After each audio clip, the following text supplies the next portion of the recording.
Now, please join us in welcoming Waheedah Sahbaxx-EL from the United States to the podium.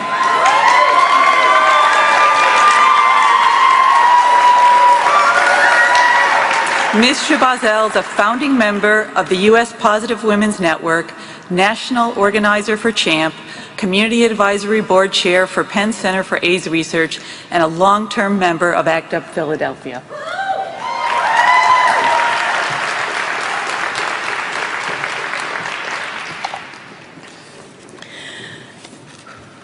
Thank you. I want to start by honoring the Creator for what has been created here, and I'm truly humbled by this incredible opportunity. And I want to thank the City of Vienna, acknowledge all of the dignitaries, my colleagues, and friends. This 18th International Conference has been a true testament to what we can accomplish when we share a mission. Even as we explored evidence on prevention, funding for universal access, and value of the early treatment for HIV and AIDS, our mutual strategy is to press forward in our fight for human rights and against the devastating impact of HIV and AIDS.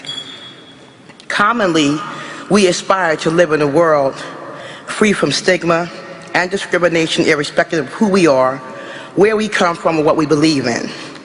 This is a great challenge, but I strongly believe that we can get there through our collective power. We have gathered here in order to take on the shared responsibility of delivering on our commitment to universal access to prevention, treatment, care, and support to all those who need it. We have examined both our successes and our failures, and by doing so, we have strengthened each other. Collectively, we have reaffirmed that human rights and HIV prevention justice are the cornerstones of our universal response to HIV and AIDS.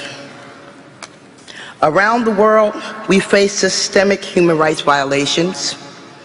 Globally, women and girls face daily struggles against violence, inequality, violations of sexual and reproductive rights, such as forced sterilizations, criminalization of sex work, and HIV transmission. Around the world, we can't deny that HIV travels the well-worn path of gender inequality. But I envision a world where this inequality no longer exists, where the human rights of women are consciously upheld. As your positive sister, in this world, I have witnessed inequality, discrimination, and injustice. Now with you by my side, I am no longer alone and marginalized. As you stand here with me today, I can feel change, and I say yes to human rights here, right now.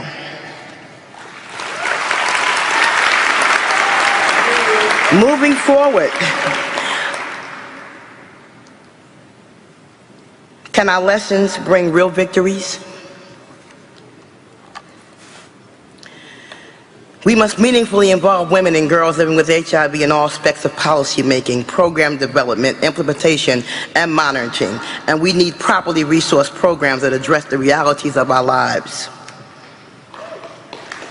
We must accurately capture data on the social and economic factors that lead to increased vulnerability and worse health outcomes for women and girls in all our diversity, including transgender women. We must end the criminalization and violation of the rights of women living with HIV, especially for those women behind bars, women who use drugs, and sex workers. And we must support responses that address inequality and violence against women in all regions, irrespective of the type of epidemic. For all people, we have to ensure that communities are able to access HIV education, prevention, testing, and counseling services that meet their needs. And we must eliminate all funding for abstinence-only programs that fail young people by violating their rights to life-saving information.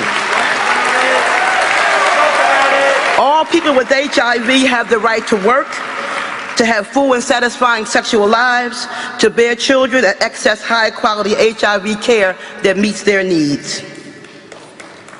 Let us now look to the future.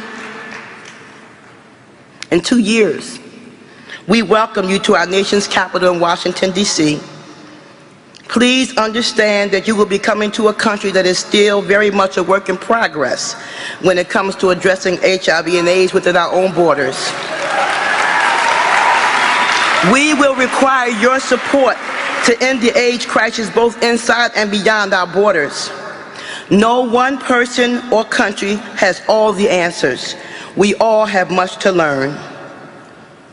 But I am proud that for the first time, the United States has developed its own national strategy, something our previous government felt was not a priority. Another win is that Congress has finally voted that federal dollars can be used to support needle exchange programs.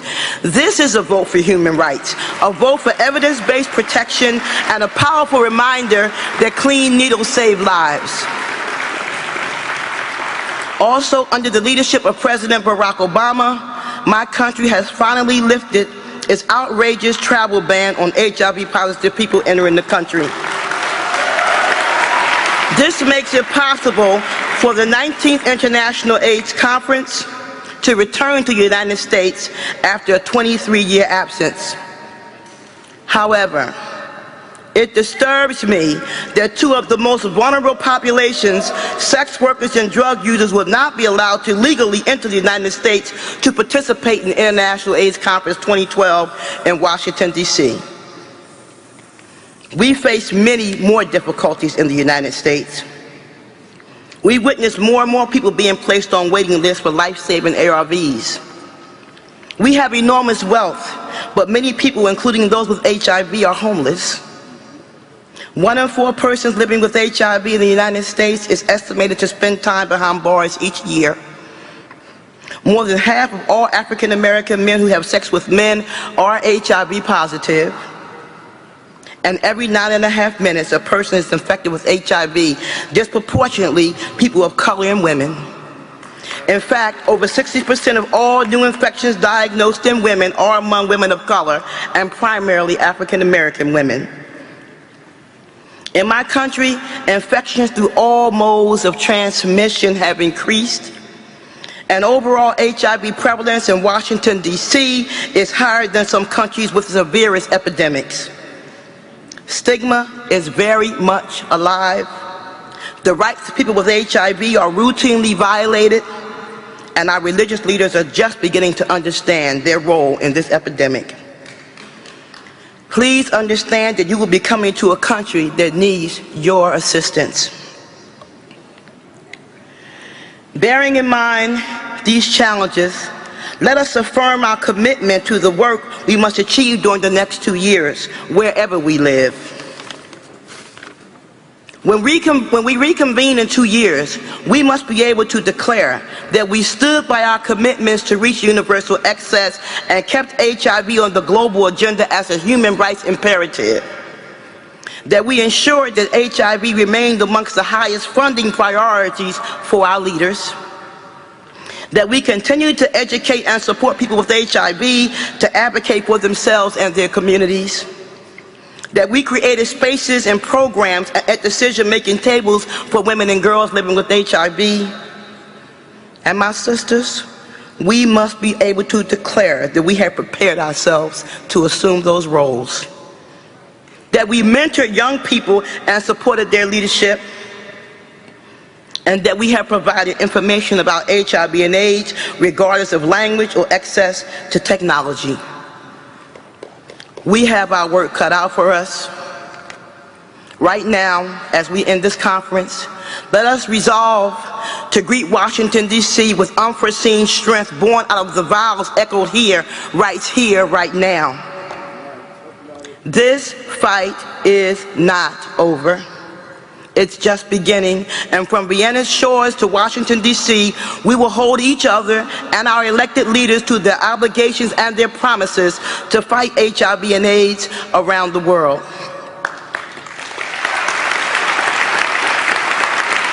On behalf of the United States Positive Women's Network, a local host partner for 2012.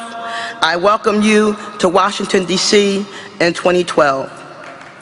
Please let me thank Philadelphia Fight, CHAMP, the International Community of Women with HIV Global, United States Positive Women's Network, ACT UP Philadelphia, Penn C4, the Conference Coordinating Committee for inviting me to speak here today, my family back at home, and for each and every one of you who have traveled so far to attend this conference.